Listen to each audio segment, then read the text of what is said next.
دنیا کے پیچھے پیچھے بھاگے. وہ آئے حضرت دہیا کلبی آئے. ظاہر اس کو حضرت نہیں ہوتے لیکن اپنی بات کے معاملے میں آئے اور سرکار کو کہا میرے نبی کا اخلاق دیکھو. ابھی کلمہ نہیں پڑھا ہے. کلمہ پڑھیں گے تو مسلمان ہوں گے. زور کا کلمہ کلمے سے پہلے میرے نبی کھڑے ہو. یہ آپ کا اخلاق ہے. آپ کی مولویت اوپر ہی نہیں اٹھنا چاہیے. تمہیں گھروں سے نہیں رکھنا. یہ اسٹیج پر نہ بیٹھے گے سب پاسی کھڑے. یہ تو ایسا ہے. اس کے داڑھی نہیں ہے, اس کے ہوش نہیں ہے. چلنا چاہے تو ہے داڑھی والا بنا یہ بنا. میرے نبی کھڑے ہو گئے. اس لیے کھڑے تعظیم کے لیے کھڑے ہو گئے, محبت میں کھڑے ہو گئے, احترام دینے کے لیے, عزت دینے کے لیے اس کو کھڑے ہو گئے. وہ کھڑے ہو کر کھڑے نہیں ہوئے. اپنی کالی کملی کو اپنے ہاتھ سے بچھانے آنے والے مہمان کے لیے اپنی کالی کملی جس کی تمنا صحابہ و کرے, اس کالی کملی کو میرے نبی اپنی چادر کو بچھانے لگے. کہاں دہیا کلبی, وہ کہاں کالی کملی, وہ کہاں کالی کملی, مگر میرے نبی نے بچھایا. مگر جب اسلام کا نور جاگ جاتا ہے تو غرور ختم ہوتا ہے, اور جب تک غرور رہتا ہے نور نہیں رہتا.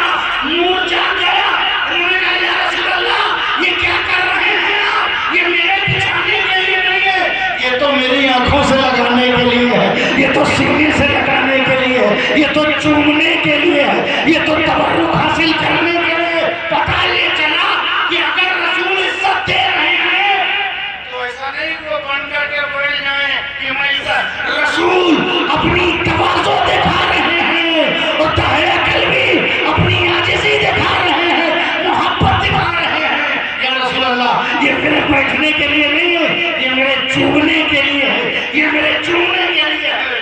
اب سوچ لیجئے کہ چومتا کون ہے, چومتا کون ہے, سینے سے کون لگاتا ہے, جس میں ایمان کا نور جاگ چکا ہوتا ہے, جو رسول کے قدموں پہ نثار ہونا چاہتا ہے, وہی کسی چیز کی نسبت کی چیز کو اپنا تبرک سمجھتا ہے. اور اس کے دل میں تبرک کا, نسبت کا, تعظیم کا خیال ہی نہیں ہے, سمجھ جاؤ اس کے دل میں نور نہیں ہے, غرور ہے. اور جس میں تعظیم ہے سمجھ جاؤ اس میں غرور نہیں ہے, نور ہی نور ہے.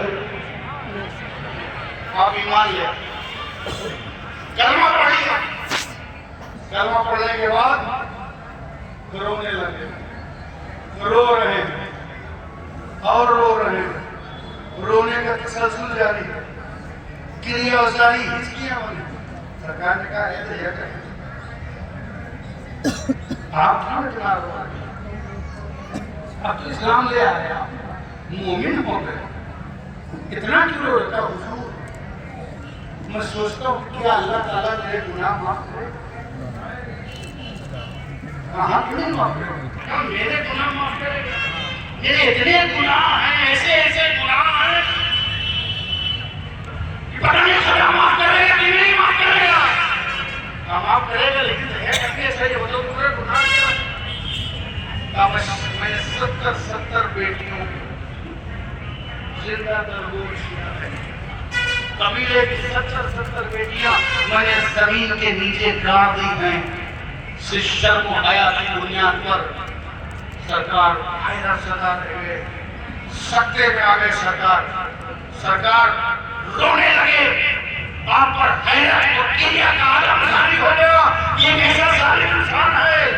تب تک جبریل آئے, یا رسول اللہ 65 سال کے یہ دہیا کلبی سے کہہ دیجیے کہ اللہ نے جو تم نے کلمہ پڑھ لیا ہے, لا الہ الا اللہ محمد رسول اللہ جو تم نے پڑھ لیا ہے, اس کی برکت سے اللہ نے تمہارے 65 سال کے گناہ, 70 سال بیٹیوں کا دفن کرنا, سب اللہ نے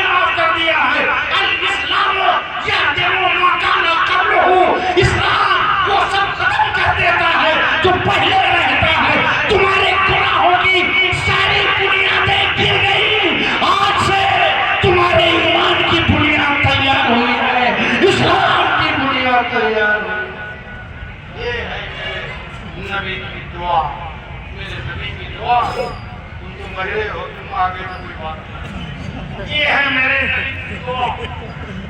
میرے نبی نے دعا کیا، پہلے ہمیں دیکھنا ہے کہ ہماری دعائیں کیا ہیں، اپنی دعاؤں کو ذرا چیک کرو، کبھی دین کے لیے، والدین کے لیے، بزرگوں کے لیے، اپنی اس ملت کے لیے، قوم کے لیے دعائیں مانگو، کہ دعا مومن کا ہتھیار ہے اور عبادت کا مغز بھی ہے۔ اللہ تعالیٰ ہم سب کو دعا، سچی دعا مانگنے کی توفیق عطا فرمائے۔ ابھی تو بات دعا سے شروع ہے، 12 سے 1 ہو گئے، پھر انشاءاللہ اس دعا کو آگے بھی بتایا جائے گا، پھر کبھی موقع رہا تو اس کے بعد کی بات تفصیل سے بتائی جائے گی۔ ابھی تو تقریر پوری